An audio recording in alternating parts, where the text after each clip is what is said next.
Hey, Cavs fans, welcome to the Cavs Pick and Roll podcast, the podcast for diehard fans by diehard fans. I'm Alex, and I'm here with Corey. Well, Corey? Well, is it weird to say there's a bit of relief? Like, I don't know, it's kind of a weird thing. Like, obviously, we don't want to see the Cavs season to be over, but in a way, it's kind of like, okay, it's over. We can, kind of the pain and suffering ends a little bit, and now it's time to take back, analyze, and see what's next for this Cavs future. But we have lots to talk about, Alex. Like, the game just ended. Game 5 in Boston. Cavs get eliminated. Just ended less than a half hour ago of us starting this episode. Well, I don't know. What's your initial take? Like, did you want to see them eke out this win and then just losing 6 instead? Or where are you I at? did. I had hope up until the very end. I mean, I just thought, if they could win one of these games, maybe Mitchell or Allen would come back. Mm-hmm. But yeah. I mean, wasn't to be. Yeah. They were down 3-1, Alex, and they have some experience with that. But yeah, the problem this time is they didn't have LeBron, Kevin Love, and Kyrie out there. And I mean, no disrespect when I say this, but they had Larry Hughes, Antoine Jameson, and Mo Williams at best out there. We still had TT out there. He knows about that 3-1 comeback. Yeah, we still had TT out there. Yes. But the Cavs just didn't have enough firepower.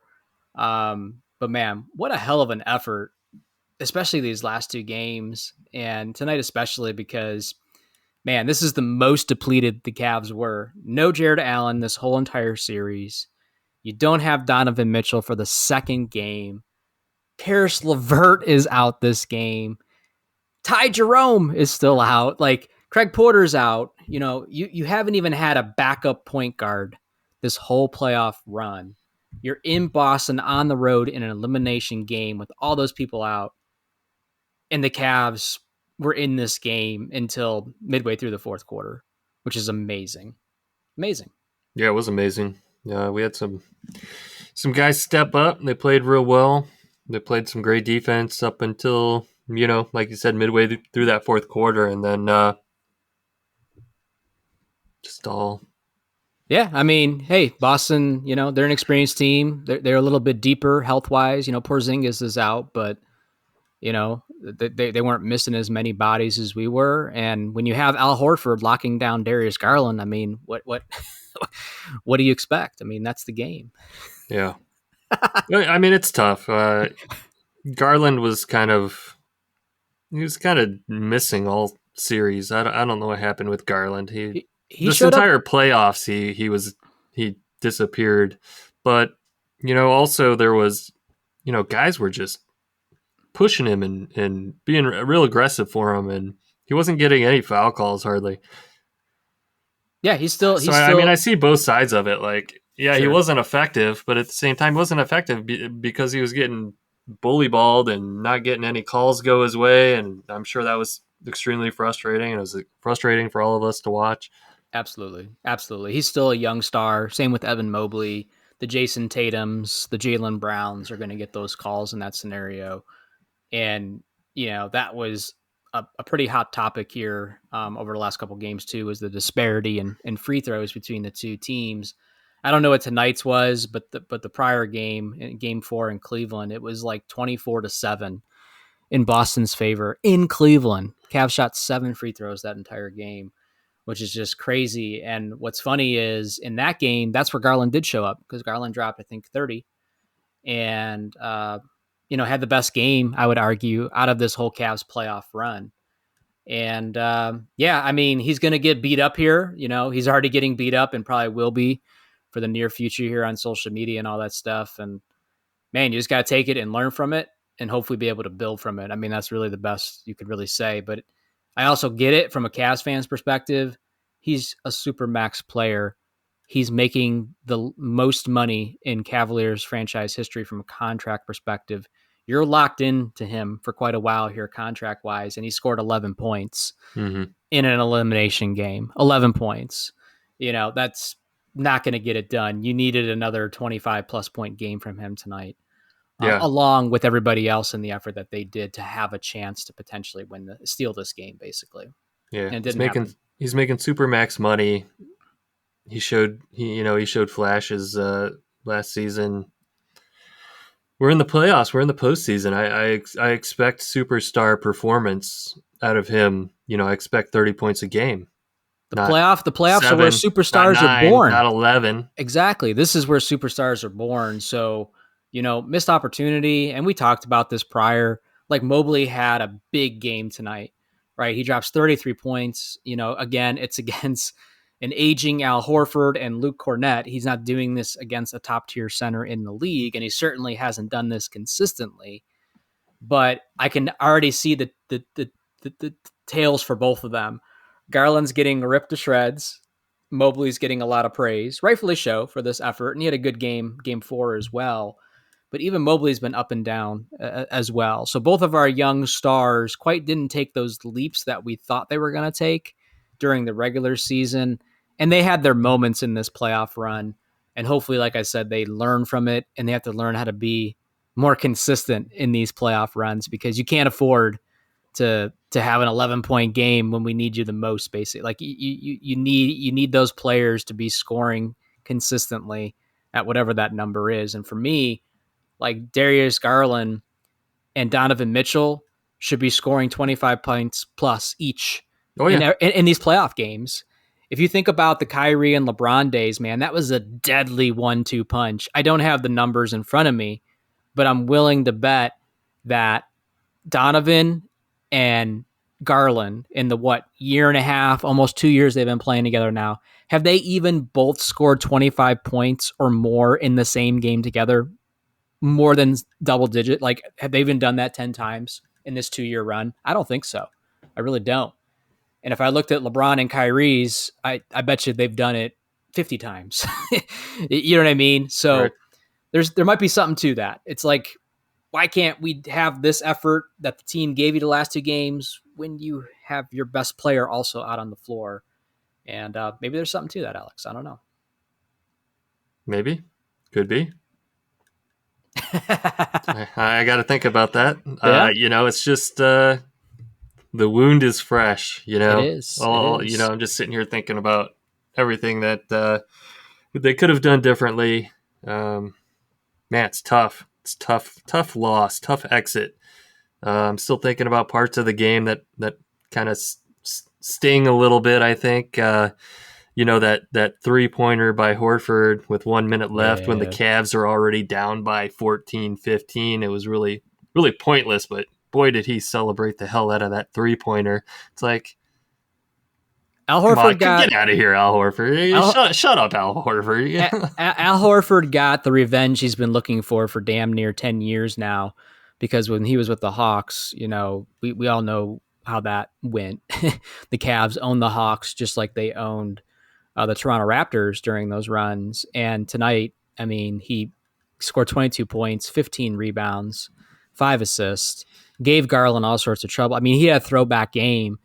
And just, when he hit that 3, it's just like that knife's already in you, and then it just got turned. Well, I mean, the game was already over. Yeah, it was. What are you celebrating? You don't want to see that. You don't want to see that, though, is what I'm saying. It just seemed like poor sportsmanship at that point at the time. But yeah.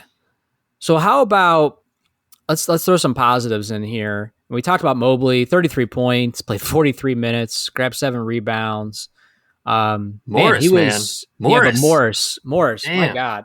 25 points, just out of his mind, shooting the ball, played 33 minutes in this game. And that's where it's frustrating, because you got 33 out of Mobley.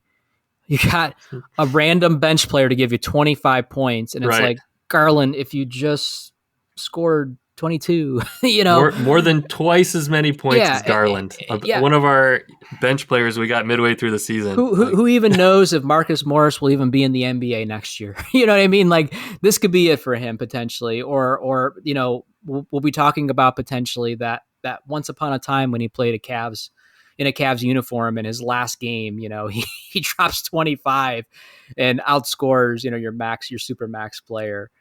But it's like, man, like it almost felt like a wasted performance in a way, because it's just like, if Garland gave you something. Same thing with Okoro too. Like, if there was ever a time that we needed a Kuro to kind of step up a little bit here, it was these last couple games, and he just wasn't able to get going offensively. And yeah, I'm not going to crush Dean Wade because he just literally came back in the middle of the series, but he gave you 22 minutes tonight. Wasn't really able to give you much though on the offensive end, or only 3 points, and it just you needed almost a perfect game from everybody tonight, and that was probably unrealistic to expect going into this game. I mean, yeah, back to Okoro. If there was ever a time that he needed to step up for himself, this was it. Yeah, and he's had a couple good games throughout this playoff run. I mean, he's hit some threes that I was like, man, what? You know what I mean? Like, there was a couple games during the Orlando series and stuff. Like, he had a couple nice games early on, but he kind of faded over time. And, it's tough because you're asking someone to kind of score who doesn't historically score consistently anyways. So I can only beat him up so much, but at the same time, it's like between Okoro and Dean Wade, you got 8 points in this game. Either one of those guys give you double-digit points and Garland gives you a 20-plus. Man, Cavs could have won this game, I think. Mm-hmm. They were right there until midway through the fourth. Yeah, they were right there, and I think they just got, they got down. There was, 8 minutes left. That's really when it felt like it started coming off the hinges because the defense breakdowns started becoming consistent. Yep. Like they just, they were giving up the backdoor pass. They're just Celtics were moving the ball, and you could tell that the effort just stopped being there on the defensive end, and that kind of coincided with the lack of they couldn't score on the offensive end, and then it felt like, all right, we're not going to give the effort on the defensive end either. Yeah, they were just out of gas at that point. Yeah. And a similar story, Game 4 in Cleveland. They weren't in that game quite as long as tonight, but they were in it much longer than I think any of us expected it. I want to say it was somewhere midway second half of the third quarter, something like that, is when Boston started to open up that game. But it was a respectable effort from the Cavs, much like tonight. And some might say this is like a loser's mentality or whatever, but it's like, and I've been seeing a lot of this on social media as well, a lot of people applauding tonight's effort because, you don't have Mitchell, you don't have Allen, you don't have LeVert, you're on the road, it's an elimination game. Like, all these things are against you. And the Cavs could have gotten embarrassed tonight. They could have lost by like 30 tonight or something like that. And that didn't happen. You know what I mean? They went out with a sense of pride. They gave it their all. And I saw a lot of people just applauding their effort. And I go back to, it's like, why can't we play like this all the time? When we do have Mitchell out there and when we are healthy. And I get that when Mitchell's out there, players aren't going to get as many opportunities, especially on the offensive end, as they've gotten the last two games.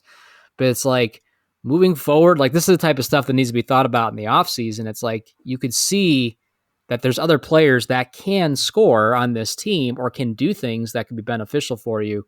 How do you find a balance so that everybody benefits and it's not a one-man show, when Mitchell is playing or whenever your superstar, is playing, and you can utilize a whole team effort versus relying on just, one sole player.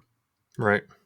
Right. It never seems like, it always seems like Mitchell hero ball and not necessarily his fault. It just seems like nobody else is willing to attack or be aggressive when Mitchell's out there. It's like the ball swings around the perimeter, ends up back in Mitchell's hands, and there's just no shot clock left, and Mitchell's got to do something with it. So, it's just... You can't win in the NBA these days, solely relying on that, just doesn't work anymore. And the Cavs, it's going to be an interesting offseason. We'll get into all that, I'm sure. But I want to ask you this question, Alex. Now that this season is done, the Cavs are eliminated. How does this elimination compare to last year's elimination against the Knicks? Like, does this one feel not as bad because we know that at the end of the day, like, we didn't lose, we weren't at full strength. So like, we don't, like, did Boston really beat us? or did the injuries beat us? You know what I mean? Mm-hmm. Versus like the Knicks, where we were at full strength and we lost, or does this one hurt more than last year because it's like, oh man, it's like you see what the Cavs did these last two games. If only we had Mitchell and if we had LeVert and Allen, like there's no way we would have lost this series. You know what I mean? I could totally see both sides. Like, how does this sit for you compared to last year and Right. losing to the Knicks? Yeah. No. Yeah. They both hurt, right? Yeah. Yeah. They both, felt like both years we had the potential to go further. It's kind of the same feeling. It's last year to the Knicks, we should have beat the Knicks then. Man, and this year we got a little farther. We took out Orlando. It was a tough battle. Orlando's a really good team. They're going to be a really good team next season. Yep. We got to the Celtics 5 games. Celtics, they could be the team that goes all the way. So if that's the case, then we probably never really had a chance to beat them. But we could have put up a better fight if it wasn't for the injuries. If it wasn't for the officiating. Yeah. So it's tough. It's tough all the way around. Yeah, I think I'm going to put that up as a poll. Which elimination stings worse, this year or last year against the Knicks? I'd be curious to see what fans think. And I get that this is fresh. Like you said, the wound is fresh. So I can totally see this one stinging more because it's like, well, if we had our core players, yeah, you just assume a different outcome would happen. But I don't know. I think it'd be interesting after processing it for another day or two, a couple days. And it's like, I don't know. I don't know where I stand either because they both hurt. They both suck. But like you said, we did get a little bit farther this year. So I do feel like progression was made. And ultimately, again, the Boston Celtics didn't eliminate the Cleveland Cavaliers. The injuries eliminated the Cleveland Cavaliers. Last year, the New York Knicks eliminated the Cleveland Cavaliers. There's a difference there, at least in my mind. And I don't know which one is better or worse, but that's the way I can at least process it in my own mind and different. I mean, I kind of agree with that, but at the same time, if we had Mitchell, if we had Allen, you're not getting 25 out of Morris. Would we have still taken the series? And, I don't know. I just don't know. Do I think we would have stolen or won one more or two more of these games? Would have gone to 7 games? There's a chance of that. Man, would we have beat Celtics in this series even if we were at full strength? I don't know because we just weren't playing consistently. We barely got past Orlando. Yes. So realistically, were we going to get past Boston? I don't know. Could we have taken them to 6-7 games? I think we could have for sure. I think so too. And I think of that Game 2 win on the road. The Cavs get demolished in Game 1. They're only on 2-day rest. Boston was sitting there for a week. I wasn't shocked by that. But I think we were all shocked at how well the Cavs played on the road and dominated the Boston Celtics because of how inconsistent they've been. And then they come back to Cleveland for 2 games, and it's like, man, even if they split this series, like they split those 2 home games, this is going to go 6-7 games, and we'll take our chances. And it's just unfortunate because Game 3 was the last game that we had Mitchell, and I guess we'll call it as full strength as what we were going to be because Allen hasn't been there this whole playoff run. And then Mitchell misses the next game and tonight's game, and it's just.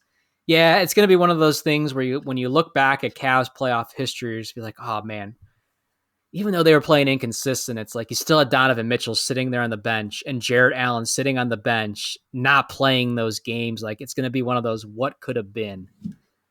What could have been if you had those players healthy? And you're right. They could have still lost this series because they're inconsistent. But, man, that's what's going to be the hardest to accept is just the fact that, again, we didn't really lose at full strength.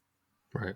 I mean, it's just that we've been seeing it for the past couple months. Like, what happened to the Cavs team that we had in January heading into February where they were dominant, winning 18 out of 20 games, like, and it felt like we could take anybody at any time. Yeah. I haven't seen that team in a while, and I think it just caught up with us.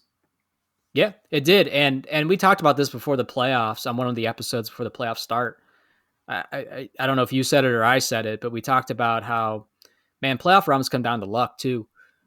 from a health perspective. I mean, look at the Milwaukee Bucks. Giannis doesn't play. The Pacers upset them. You know what I mean? And, I'm not saying that's solely the reason why we're no longer, the Cavs season is over, but the Cavs obviously didn't have luck when it came to Jared Allen after his injury in the Orlando series, losing Donovan Mitchell, your best player, your true superstar on the team, and then Karis LeVert, who, can go off in any given night. Like it was just too much to bear at that point. The Cavs were unlucky in the sense from a health perspective. And sometimes that's the way it just goes, man. If the Boston Celtics, they didn't have Porzingis, but if Jason Tatum went down during one of these games in this, that completely changes the dynamic of things. It makes anything possible at that point. Yeah, sure. So do you think it's too soon to play Monday morning quarterback about the losing that last game and purposely getting matched up with Orlando? Do you think is it too soon to say that was a good idea, bad idea at this point now that our season's over? I'll say this: I'm surprised because I'm scouring Twitter, X, whatever during these Cavs games because a lot of people live tweet, and it's just interesting to see what people say. I haven't seen a single person bring that up yet, but I imagine those people will come out of the woodworks here by tomorrow, by the next day. Like, see, you could have been playing against, the Indiana Pacers, who, by the way, is giving New York a series. They're probably not going to win it, but they did eliminate the Bucks. Yes, no Giannis, and they're giving New York a series, so that wouldn't have been necessarily a cakewalk either.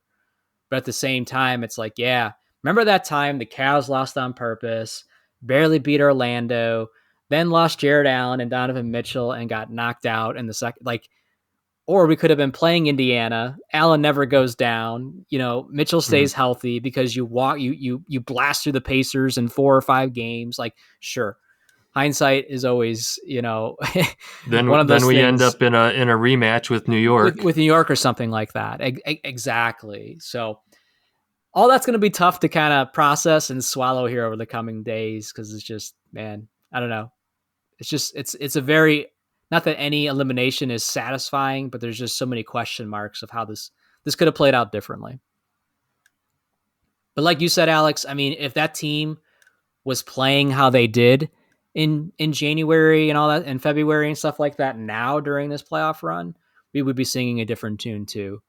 They've been helter skelter all year long. We don't know what team was going to show up on any given night, and the last 2 games is proof of that because I don't think any Cavs fan thought that they were going to get the effort out of the team that they did these last 2 games, especially tonight. Right. Mitchell seemed like he was the only one that was really consistent. I mean, even Mitchell had an off night here and there. Yeah. But you could usually count on Mitchell for a good 30 points and to get some offense. You can't say that about any other person on the team. Strus had a night here and there.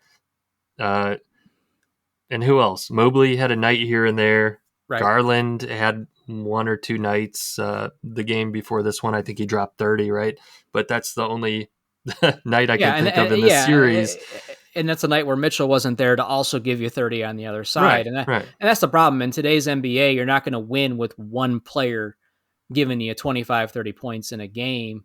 In a playoff game, that's going to be very tough to do, right? You need 2 players minimum to be consistently doing that. And that's what allowed the Cavs, during those LeBron Kyrie days to just blast through series and get to the finals as many times as they did because they were just so lethal.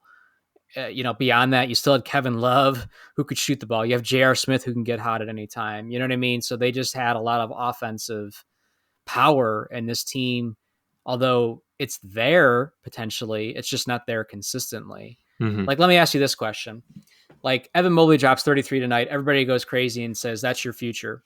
He's a monster. Okay. Do you think Evan Mobley can be a 20 point average per game average scorer in the NBA over the span of, the next 5 to 7 years? I hope he can, but I don't know if he can. What's your thoughts? Yeah. Just because, you know what I mean? I think he can, but he needs to be aggressive and he needs to make his own opportunities. He's, the type of offense that we run with 2 small guards the way we're constructed now, the offense is never gonna flow through him, right? It's gonna flow through Garland. It's gonna flow through Mitchell. So it's gonna be on Mobley to get alley-oops, get fed under the hoop, or get putbacks, get some offensive rebounding going. It's got to, it's all got to come from him making his own opportunities. I think there's very little of the Cavs running just plays specifically for him, unless the game plan is let's get Mobley going early. We'll feed him the first couple minutes of the game so that he gets confidence, and then something we used to do, Big Z style. Big Z style. Yeah, feed Z, we'll get Z going, and then we'll work our way inside out, right?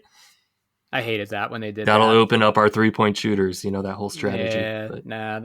Yeah, I mean, I want to see Mobley's game continue to progress. I hope he bulks up, a little bit more this offseason and continues to work on his game. I'm with you. Currently, in the current makeup, the offense isn't going to necessarily run through him. It probably needs to more. And, that's where we get into the offseason stuff. It's like, well, we still have that 2-guard combo, next season. Like, what's going to happen? There's so many questions now, and this thing can go so many different ways. And who knows, maybe that backcourt duo, both those guys aren't here, which then opens up opportunities for Mobley to become more of that focal point, in an offensive scheme or whatever. But yeah, I just, in today's makeup on this team, him averaging 20 points a game, I don't see it. There's just not enough basketball to go around. But you see what he's capable of in a game like tonight, and it makes you scratch your head a little bit. And hopefully the Cavs are doing the same thing. And it's like, okay, we need to take a good hard look at what we have on this roster and determine, is this what we want to stick with? Like, I've seen a lot of people already saying, like, this isn't, like, don't just run it back with this same team and make small tweaks. Like, is it at the point now where you look at that core 4, and I get that Mitchell's extension, that plays a part in all this, but let's just never mind that for a second. But do you keep that core 4 together and continue tweaking, or is it time to move a piece of that core 4 and try to bring in a new body or two and really shake things up? Kind of like what Boston did, because think about it. They've been a good team for years now. And what did they do last season? They brought in Porzingis and Drew Holiday. Yeah. And really didn't give up very much they didn't give up the farm for that either. So is it time to make that kind of aggressive move? You know what I mean?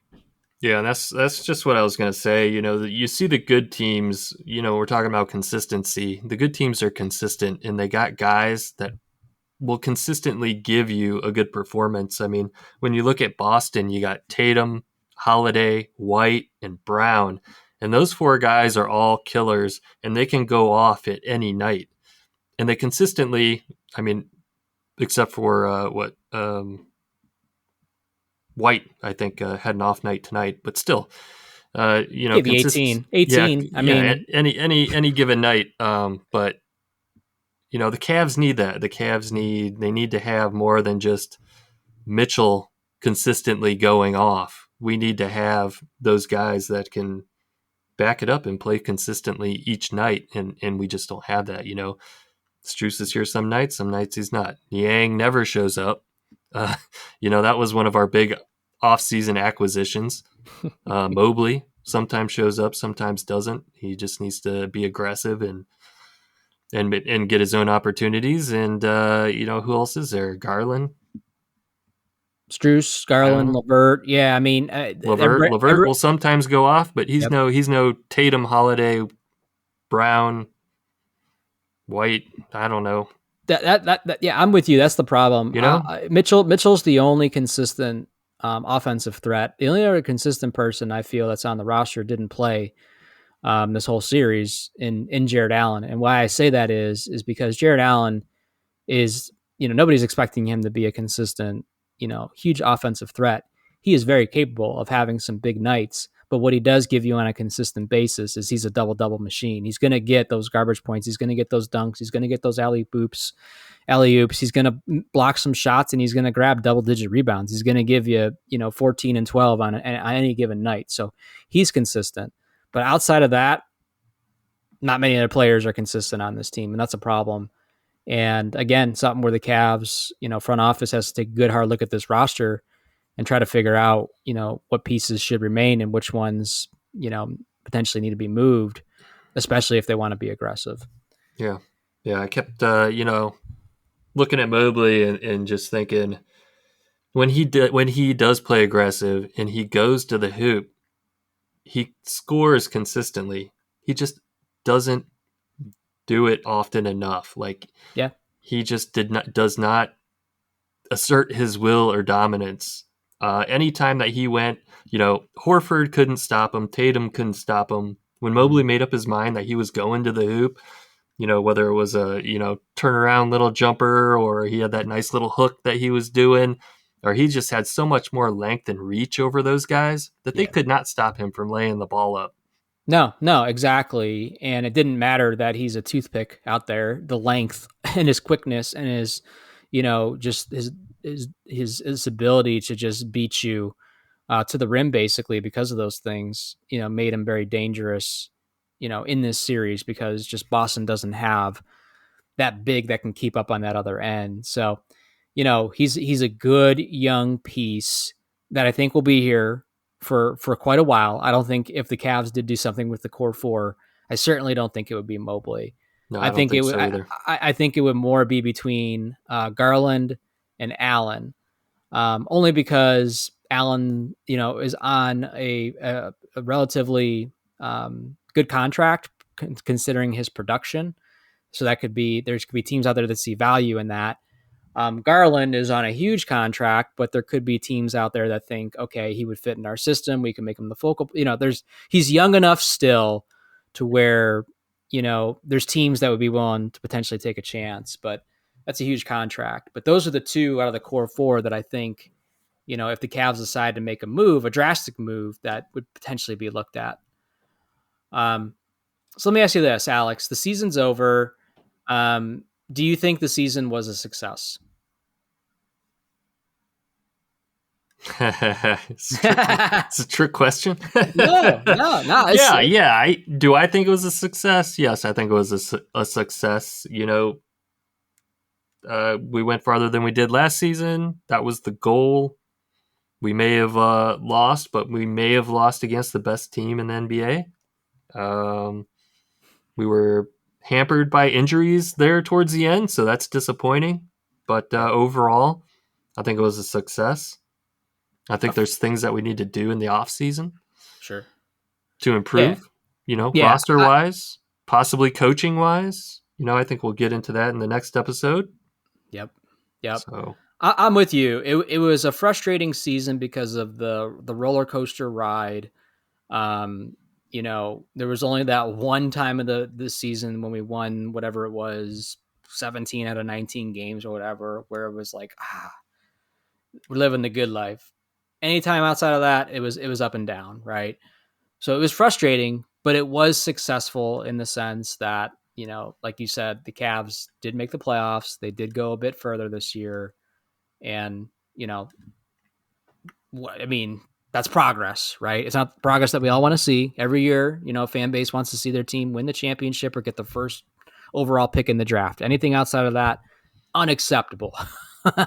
But in reality, it was a success because they did get further than last year. If they would have lost that Orlando series, we'd be having a different conversation here.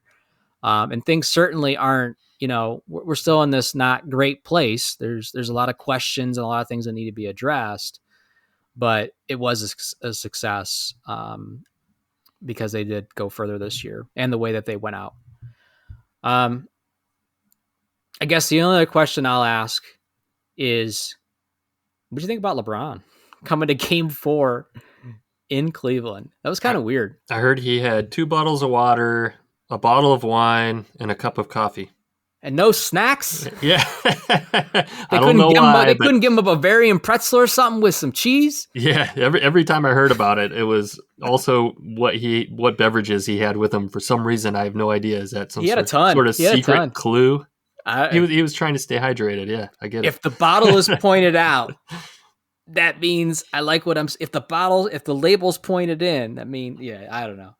But yeah, it was kind of weird because like I don't know. It was like 45 minutes before the game started. I open up Twitter, see what's going on and stuff, seeing maybe Jared Allen will play or what's going on with Mitchell, and then I see reports of that LeBron James will be at the game tonight. I'm like, no, this can't be freaking real.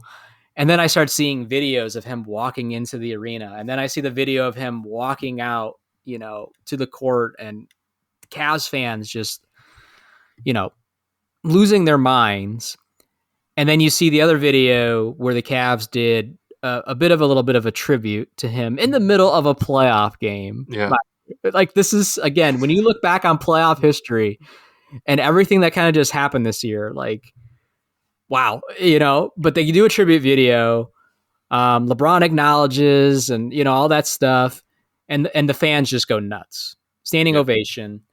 And what do you make of that? That in-arena entertainment team always has that LeBron highlight reel ready to go just in case he walks in the door. Like, it doesn't matter what game it is. Could have been NBA Finals Game 7. They'd play some LeBron highlight video if he was there at a Cavs game. But, I saw a funny comment from somebody about, LeBron was there to talk to Mitchell and tell him, don't worry about Don. Sit the rest of the games. Just relax because next season I'm going to be here. Bronny's going to be here. And we're going to run the league. So. Yeah, it was weird, and I don't know what to make of it. And it's kind of funny because this point was raised pretty quickly. The last time he attended a Cavs game as a spectator was 10 years ago when the Cavs did Z's jersey retirement night, and he was playing for Miami at this point, and he came to the arena, and then he ended up signing with the Cavs that offseason. This was 2014. That's when he came back, and a lot of people are trying to connect those dots or making that point that like that's the last time he did something like this. So, you're gonna have folks that are on either side, all like they're all in on it, or they're like, no way. Can't he just go to enjoy a basketball game? And then you have the conspiracy folks that are like, he's totally scouting the team. He's totally coming back, so on and so forth. There's absolutely zero chance that LeBron doesn't know it's going to be a circus if he comes to the game. Absolutely. I mean, no chance. And to sit, like he did. Like, okay, if you go to a box or something, it's completely different than sitting on the floor courtside. Yeah. It's like Windy made that comment too. He's like, he's very strategic, and it could have been as simple as he's not stupid, but Windy goes, it could be as simple as he's showing the Lakers a message. You know what I mean? He's like, putting pressure on LA, who has already come out, by the way, and said they'll do whatever it takes to keep LeBron there. And that's smart on LeBron's part if that's what he was doing it for. But it was just wild seeing him in Cleveland at a playoff game. It's too bad the Cavs didn't win that game or that Mitchell was out there to play. I bet you he would have been hyped up to play that game. Too bad he didn't suit up. Yeah, that too. But just kind of wild. And I don't know. He should have put that Morris jersey on. Nobody would have noticed. We'll probably get into this, maybe in the next episode or two where we start to really talk more like off season and stuff. Cause like, I don't know, we gotta have a segment at least on like, okay, where are you at on LeBron stuff? Like, would you take him back? Do you want him back or not? Like, I don't know. We'll have to do that in another episode. Next episode maybe. But it was just wild. And that's now that the Cavs season is done. What I'm excited for, Alex, the next milestone is just the NBA championship being done and the offseason actually starting. The Cavs do have a draft pick, although, it's the 20th pick, but they have something, whether they keep it or don't do anything. Like, you just start to feel like, okay, now the Cavs can we're getting to that point where the Cavs can start doing things and improving this team. Right. Lots of big changes coming up in the offseason. You got Mitchell's contract. You got Okoro is going to be a restricted free agent, I think. They got to make a decision. They got to make a decision on Okoro. You got to make a decision on him. They got to decide what they're going to do with the core four. They got to decide what they're going to do with some of these role players. Like, I don't know. Again, you didn't even have a backup point guard this whole playoff run, which is just insane. I mean, the chips were against the Cavs, to be honest with you, from the get-go. But it is what it is. Rubio bailed on us early on. Ty Jerome gets hurt game 2 or whatever it was. Craig Porter Jr., great story, but I mean, it's tough to ask an undrafted rook to stay healthy all year round and play huge minutes for you in a playoff run. It's just, the Cavs were in a bad spot in a lot of different ways. This is what I'm going to try to do to Alex now, and this is why I kind of said a little bit of a sense of relief that it's kind of just done, because I think we all knew that it's like, hey, they weren't making a finals run this year. It was going to be very tough for them to do that. And where I'm at, you've already seen the Mitchell rumors popping up. They've been popping up for days. That's going to go hard here the next couple weeks now, right? Because now the Cavs are officially eliminated. You're going to hear all sorts of BS. Man, you know what? The weather finally broke here in Ohio. Kids are about to be out of school. Pool season's coming around the corner. Like, man, I just want to try to enjoy for a little bit. Ignore the noise, all the BS rumors and shit that's going to come up here about Mitchell and everything like that. And just take a break here for a little bit and just enjoy life and see what happens, man. And we'll give our thoughts on the off season, and we'll do episodes and stuff like that. But it's just, now we got to shift to that mindset of, okay, season's done, reflect, and man, just enjoy that you had a team that just made it to the second round of the NBA playoffs, because not every fan base has that. Don't worry, Corey. I'll text you. Hey, Corey, LeBron's in Cleveland. I heard he's sipping on a Yoo-hoo. It must mean something. He's coming back. This is fun. This is where, like, I send you random Sean Kemp highlight videos at 11 o'clock at night on a random Tuesday night over the summer. Like, I have fun this type of year, because now I'll have time to just go down those rabbit holes and watch highlight clips and stuff. Yeah. I'm still reading that Return of the King book, so you got to give the whole David Blatt transition to Ty Lue, LeBron losing his mind, Kyrie. We got to do also a segment going on that. Kevin Love fitting out instead of fitting in. So all this is like coming back into my memory and all the little things I had forgotten. So I'll talk about that one of these upcoming episodes too, I'm sure. Yeah, we definitely got to do a segment on that. Get your review on that and just relive some of those memories, man. It's all about memories. So I don't know, Alex. I mean, got anything else at this point? Should we wrap it up? I'd say let's wrap it up. Season's done. That's all right. They'll be back next year. We'll be back here shortly talking to you guys again, but we do appreciate you guys tuning in and listening to the Cavs Pick and Roll podcast. And Alex, you want to let them know where they can follow us and connect with us? Follow us on Twitter at Cavs Pick and Roll. Shoot us an email, cavspickandroll@gmail.com. Follow us on Facebook, Instagram, Tumblr. Watch this episode on YouTube. Leave us a rating or a review. We'd appreciate it. All right, Cavs fans, there it is. We will talk to you again soon. Peace out, Cavs fans.